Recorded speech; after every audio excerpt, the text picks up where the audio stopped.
So a lot of people usually ask me, where do I learn the information that I do to be able to share with people on how to find their true awareness and try to find their true place in the world? And so I would like to start sharing with you a lot of books that I usually read to be able to keep me sharp and to be able to show me just the different things that are going on in this world. Because you have to understand, we're dealing with something that is spiritual and it's beyond the practical. Now, even though we have a lot of real world dangers and scenarios, we have to be aware of the behind the scenes look of what's really going on. And so I usually like to read books such as Deepak Chopra, The Seven Spiritual Laws of Success, to be able to elevate my mind, to show me what it really means, to be able to see the bigger picture and see how I can be able to really navigate this world. And I want to start exposing you to the way I think through the authors that I gain inspiration from. And so the first chapter deals with the law of pure potentiality. It says the source of all creation is pure consciousness. Pure potentiality seeking expression from the unmanifest to the manifest. And when we realize that our true self is one of pure potentiality, we align with the power that manifests everything in the universe. There's a quote by the Rig Veda. It says, "In the beginning, there was neither existence nor non-existence. All this world was manifest energy. The one breathed without breath by its own power. Nothing else was there." He goes on to explain in his book, the first spiritual law of success is the law of pure potentiality. This law is based on the fact that we are, in our essential state, pure consciousness. Pure consciousness is pure potentiality. It is the field of all possibilities and infinite creativity. Pure consciousness is our spiritual existence. Being infinite and unbounded, it is also pure joy.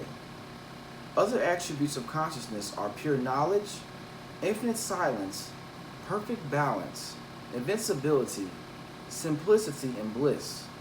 This is our essential nature. Our essential nature is one of pure potentiality.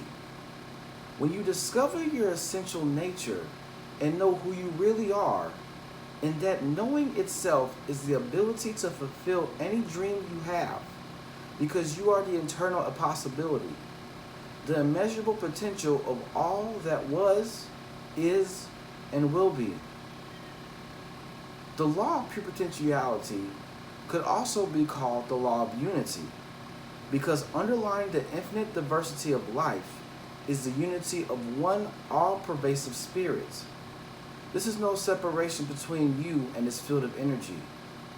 This field of pure potentiality is your own self. And the more you experience your true nature, the closer you are to the field of pure potentiality.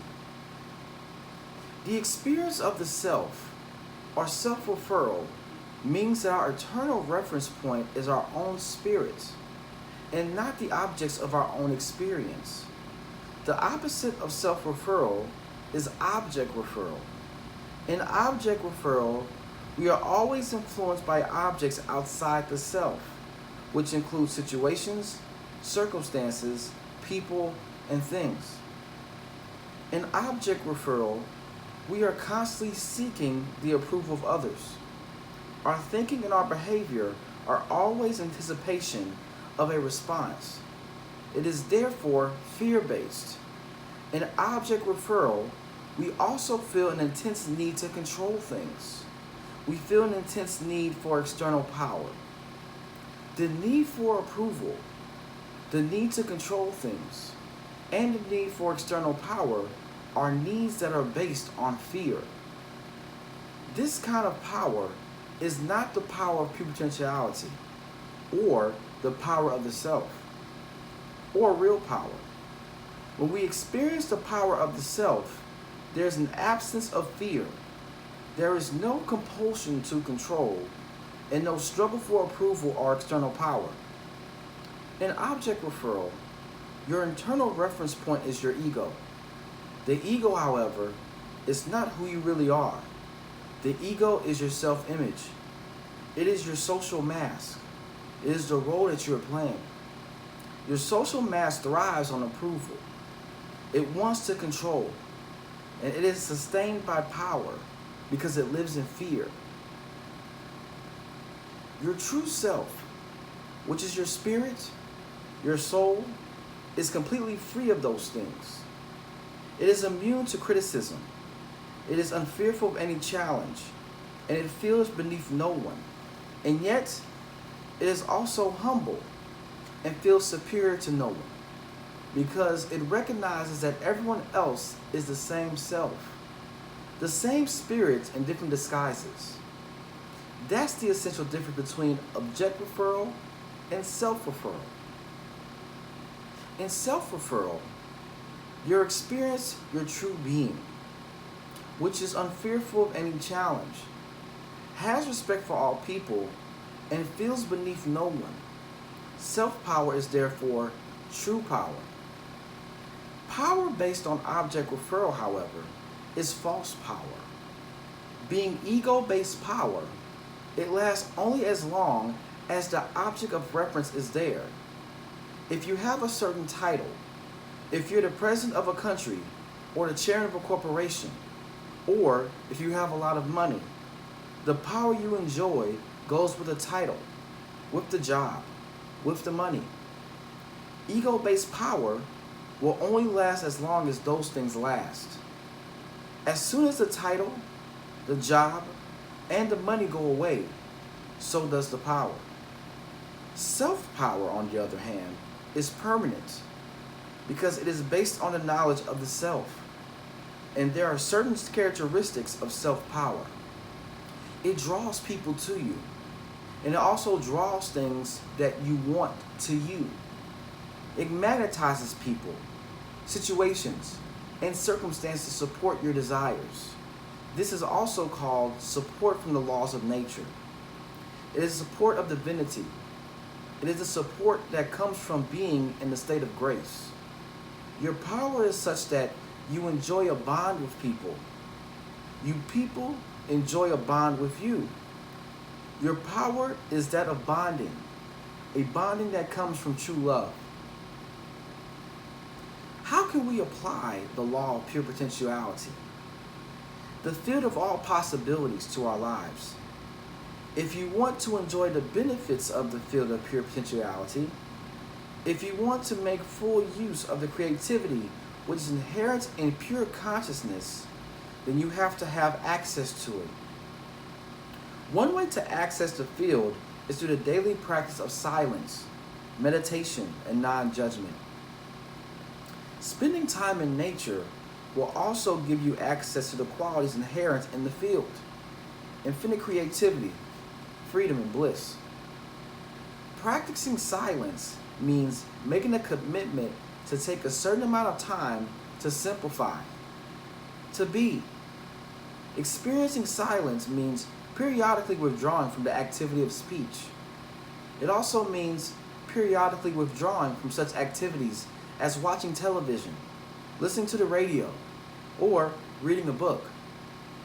If you never give yourself the opportunity to experience silence, this creates turbulence in your internal dialogue. Set aside a little time every once in a while to experience silence, or simply make a commitment to maintain silence for a certain period each day. You could do it for 2 hours, or if that seems a lot, do it for a 1 hour period. And every once in a while, experience silence for an extended period of time, such as a full day, or 2 days, or even a whole week. What happens when you go into this experience of silence? Initially, your internal dialogue becomes even more turbulent. You feel an intense need to say things. I've known people who go absolutely crazy the first day or two when they commit themselves to an extended period of silence. A sense of urgency and anxiety suddenly comes over them. But as they stay with the experience, their internal dialogue begins to quieten. And soon, the silence becomes profound. This is because after a while, the mind gives up. it realized there is no point in going around and around if you, the self, the spirit, the choice maker, are not going to speak, period. Then, as the internal dialogue quietens, you begin to experience the stillness of the field of pure potentiality. Practicing silence periodically as it is convenient to you is one way to experience the law of pure potentiality. Spending time each day in meditation is another. Ideally, you should meditate at least 30 minutes in the morning and 30 minutes in the evening. Through meditation, you will learn to experience the field of pure silence and pure awareness. In that field of pure silence is the field of infinite correlation, the field of infinite organizing power, the ultimate ground of creation where everything is inseparably connected with everything else. In the fifth spiritual law, the law of intention and desire, you will see how you can introduce a faint impulse of intention in this field, and the creation of your desires will come about spontaneously. But first, you have to experience stillness. Stillness is the first requirement for manifesting your desires, because in stillness lies your connection to the field of pure potentiality that you can orchestrate an infinite of details for you. Imagine throwing a little stone into a still pond and watching it ripple. Then, after a while, when the ripples settle down, perhaps you throw another little stone. That's exactly what you do when you go into the field of pure silence and introduce your intention. In this silence, even the faintest intention will ripple across the underlying ground of universal consciousness, which connects everything with everything else. But if you do not experience stillness and consciousness, if your mind is like a turbulent ocean, you could throw the Empire State Building into it, and you wouldn't notice a thing. In the Bible is the expression, "Be still and know that I am God." This can only be accomplished through meditation. Another way to access the field of pure potentiality is through the practice of non-judgment. Judgment is the constant evaluation of things as right or wrong, good or bad. When you are constantly evaluating, classifying, labeling, analyzing, you create a lot of turbulence in your internal dialogue. This turbulence constricts the flow of energy between you and the field of pure potentiality. You literally squeeze the gap between thoughts. The gap is your connection to the field of pure potentiality. It is the state of pure awareness, that silent space between thoughts, that inner stillness that connects you to true power. And when you squeeze the gap, you squeeze your connection to the field of pure potentiality and infinite creativity. There is a prayer in A Course of Miracles that states, "Today I judge nothing that occurs." Non-judgment creates silence in your mind. It is a good idea, therefore, to begin your day with that statement. And throughout the day, remind yourself of that statement each time you catch yourself judging. If practicing this procedure is for the whole day seems too difficult, then you may simply say to yourself, "For the next 2 hours, I won't judge anything." Or, "For the next hour, I will experience non-judgment." Then you can extend it gradually.